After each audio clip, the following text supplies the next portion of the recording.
Nesse momento, a minha camada de dados está trazendo informação do método loadData.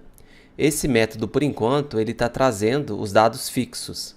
Nesse vídeo, eu vou alterar esse método para que ele traga as informações lá do Local Storage. Então, se eu acessar aqui o objeto da aplicação, que é aquele Grocery List, que eu instanciei aqui, né, no arquivo app.js, tá vendo? Instanciei aqui, ele fica disponível globalmente aqui para mim na memória do navegador. Então eu posso chamar a propriedade itens aqui e veja que eu tenho 3 objetos nesse array aqui, que são exatamente esses 3 objetos aqui, que eu coloquei de forma fixa. Então agora eu vou começar a alterar esse método aqui para ele trazer realmente as informações lá do Local Storage. Então eu vou declarar aqui uma constante chamada list items e ela vai retornar um array vazio. E eu vou dar um return aqui nessa constante. Então veja que agora, né, se eu salvar e atualizar aqui, veja que agora os itens, né, estão retornando o array vazio, que é exatamente esse aqui. Antes de fazer com que esse método leia o meu local storage, eu preciso criar esse local storage. Se eu vier aqui em application, você vai ver que no momento eu ainda não tenho, né, nenhum local storage. Quando eu adiciono aqui um item qualquer, tomates por exemplo, e volto aqui no meu console, eu posso ver que esse item aqui foi adicionado ao meu array de itens. Porém, ele ainda não está gravando lá no local storage. Veja que está vazio ainda. Então, depois que eu adiciono aqui, usando o método de adicionar, né, eu adiciono, veja aqui que eu estou adicionando um item, né, ao array itens. Então, depois aqui na próxima linha, eu posso chamar aquele método que a gente criou anteriormente de save to local storage. Dessa forma, ele vai pegar, ele vai chamar esse método que está aqui, tá vendo? E vai setar uma chave chamada Grocery List, passando essa propriedade aqui que tem os objetos e gravando e transformando isso em string antes, né? Uma string no formato JSON. Então fiz essa alteração aqui. Veja que eu recarreguei o navegador e os meus itens aqui zeraram de novo. Eu não tenho mais nenhum item. Agora vai acontecer diferente. Eu vou adicionar aqui. Veja que agora eu tenho o item aqui, beleza, da mesma forma que estava.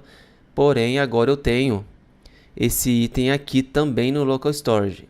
E nesse momento agora eu consigo recuperar esses dados que estão aqui. Então é exatamente isso que eu vou fazer. Eu tenho aqui o load data e eu vou criar uma outra constante chamada de local data, seriam os dados locais, né? Os dados que estão no local storage. E vou chamar local storage ponto, ao invés de set item, né, que é para gravar o local storage, eu vou usar o get item, que é para pegar a chave, o conteúdo da chave que eu passar aqui. No caso, a gente está usando, na hora de salvar, né, a gente está usando o grocery list, tá vendo? Então vou usar a mesma chave, ponto e vírgula, e aqui eu vou colocar um if. Se tiver local data, porque eu posso chamar esse arquivo, esse local storage, né? Nesse caso aqui tem os dados, mas pode acontecer de não ter os dados quando o usuário acessar pela primeira vez, por exemplo. Então eu preciso avaliar se tem esses dados aqui. Se tiver os dados, eu vou pegar essa variável aqui que eu declarei inicialmente, né, como um array vazio e vou colocar dentro dela o valor local data. Só que para eu colocar aqui, para eu configurar essa variável, né, ela precisa ser uma variável. Veja que eu declarei aqui uma constante. Então, para eu transformar essa constante, né, em uma variável para que aceite a alteração, né, eu preciso mudar aqui para, ao invés de const, né, de constante, eu preciso colocar aqui let para eu conseguir alterar. Senão vai dar um erro aqui de que não é possível, né, atribuir um valor a uma constante. Então, vamos ver o que acontece. Salvei, vou recarregar aqui. Voltar aqui no meu console. Então veja que agora, quando eu acesso de novo itens, né? Veja que ele tem as informações aqui. Mesmo eu recarregando, ele está trazendo informações. Só que essas informações ainda estão no formato de string. E isso é um problema, eu não quero uma string, eu quero objetos aqui, né, para eu conseguir manipular esses objetos. Por isso eu posso transformar essa string em objetos. Então, da mesma forma que eu transformei objetos aqui nessa linha, né, transformei esses objetos em string usando o stringify, eu posso usar o comando json.parse.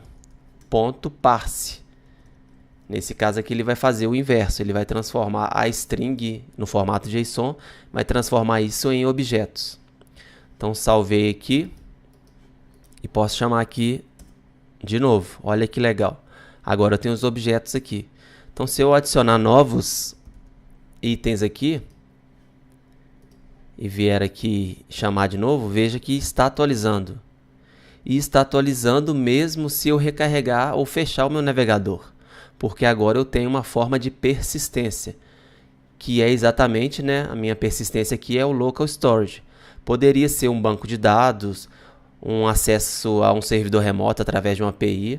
Só que no meu caso aqui, porque a gente está usando JavaScript puro no client side, né, então eu usei o local storage.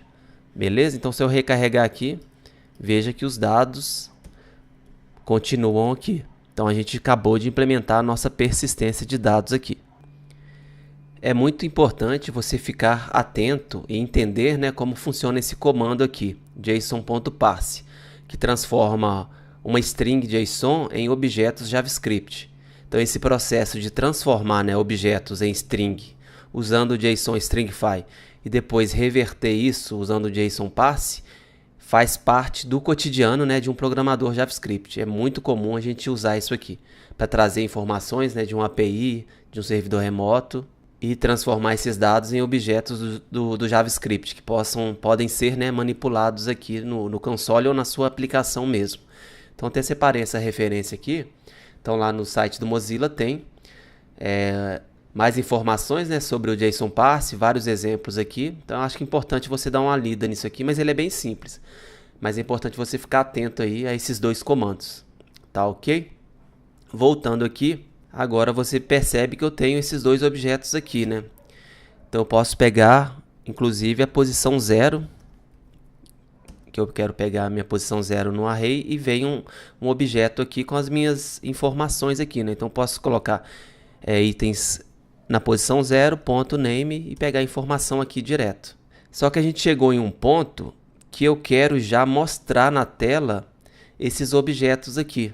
E para isso eu vou usar aquela classe que a gente criou nos vídeos anteriores chamada Grocery Item, que é essa classe aqui, que ela é responsável, né, por pegar os dados, veja aqui os dados do construtor, né, que vem o nome, o minimum stock e o amount stock, tratar isso e renderizar para que seja mostrado na tela aquele meu componente que representa o item, que é exatamente esse componente aqui, tá vendo? Então nesse caso aqui, eu vou fazer um negócio bem interessante aqui, que eu quero que você também preste muita atenção, porque isso aqui é muito comum também. Ao invés de retornar apenas esses objetos simples aqui, tá vendo?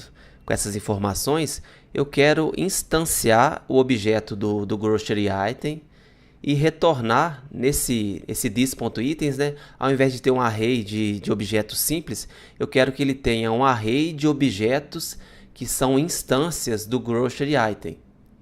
Para isso, eu vou usar o .map, que é um comando também muito usado nessa versão nova do JavaScript, que ele funciona mais ou menos como se fosse um loop. Então, quando eu chamo o map, o comando que vai ter aqui dentro, ele vai ser executado em cada um dos itens do meu array. E eu posso pegar cada item desse, né, a cada interação nesse loop entre aspas, né, mas funciona como se fosse um loop. Eu posso pegar esse valor, esse objeto aqui no caso, né, então nesse caso aqui na primeira interação ele vai pegar esse objeto aqui, tá vendo? Com esses dados aqui. E eu posso substituir essa posição do array por um novo valor, que no caso é o valor que eu defino aqui. Então eu poderia colocar aqui, vamos colocar aqui opa, só para você entender o que eu estou te falando. Então vamos colocar aqui opa. Então recarreguei, ele chamou lá os construtores, carregou os dados, então eu tenho aqui no final o Grocery Items. O que eu tenho no Grocery Items? Eu tenho opa, porque a cada interação, né, usando o map, a cada interação ele vai retornar, vai substituir o valor daquele array inicial, né, pelo valor OPA que está aqui. Para entender melhor como funciona esse comando map, dá uma consultada aqui na referência do Mozilla também, né, para você entender. Mas ele é bem simples de usar e é muito útil. Você vai usar muito daqui para frente. Então, ao invés de eu não quero um array de OPA, né, da string OPA aqui. Eu quero um array de objetos do tipo grocery item. Então, eu vou instanciar direto aqui mesmo new grocery item e vou passar o que? Eu vou passar exatamente o objeto. Esse objeto simples que a gente tinha até então, né? Não é local data, vou copiar Ctrl C, Ctrl V.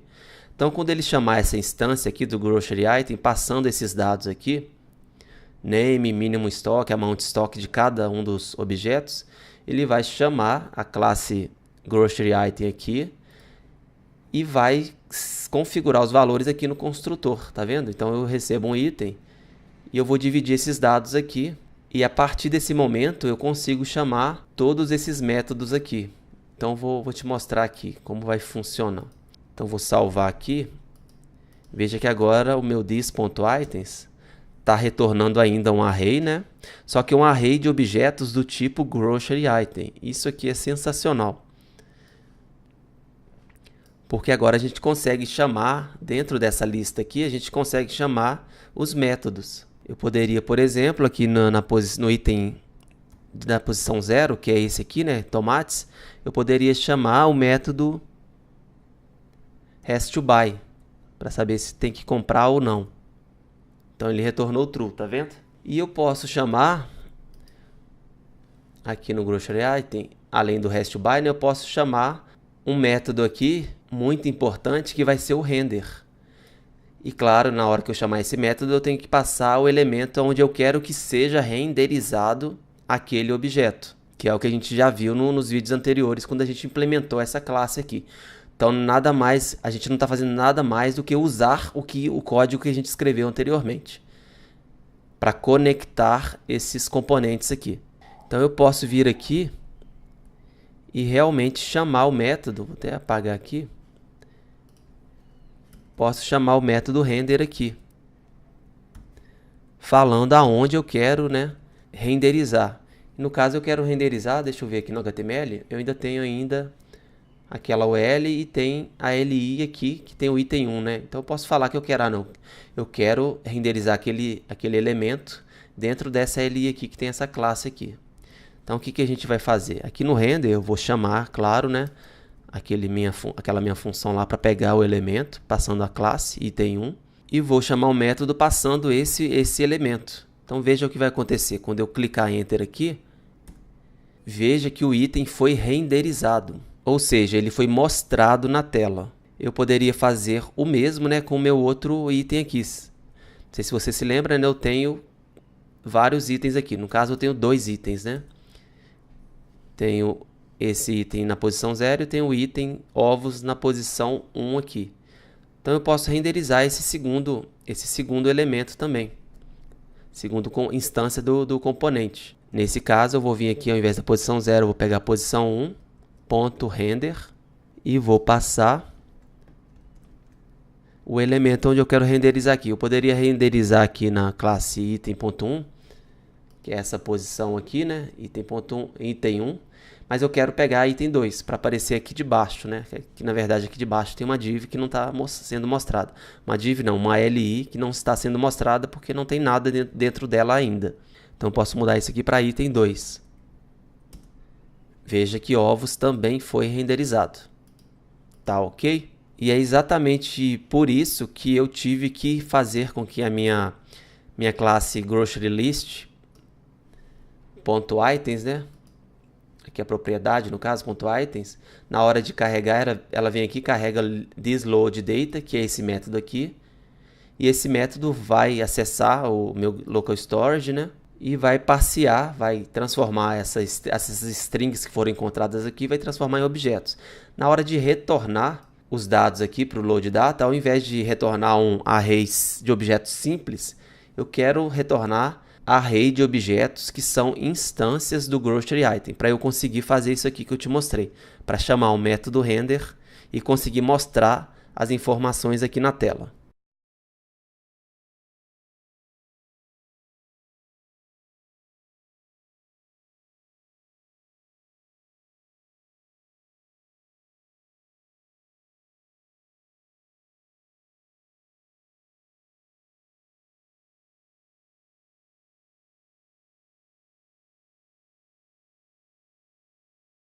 No próximo vídeo eu vou implementar o método render, que ainda está vazio. Esse método render da grocery list, que é um método diferente, né, desse método de render lá da outra classe grocery item. Esse método render aqui renderiza cada um dos componentes de forma separada. Enquanto esse render aqui ele vai orquestrar a renderização desses componentes, desses objetos que estão em memória, que é exatamente o que eu fiz aqui, né? Eu fiz aqui manualmente, eu renderizei o item 0 da posição 0, depois o item da posição 1 que está aqui. Eu fiz isso manualmente aqui no console. Então eu vou escrever um código aqui dentro do render que vai fazer exatamente isso de forma dinâmica, né? Acessando já os dados ali dentro de um loop, por exemplo, que a cada loop nos itens aqui ele chama esse método render aqui. Vai ser bem simples e no próximo vídeo eu te mostro isso, tá ok? Grande abraço, até mais e tchau!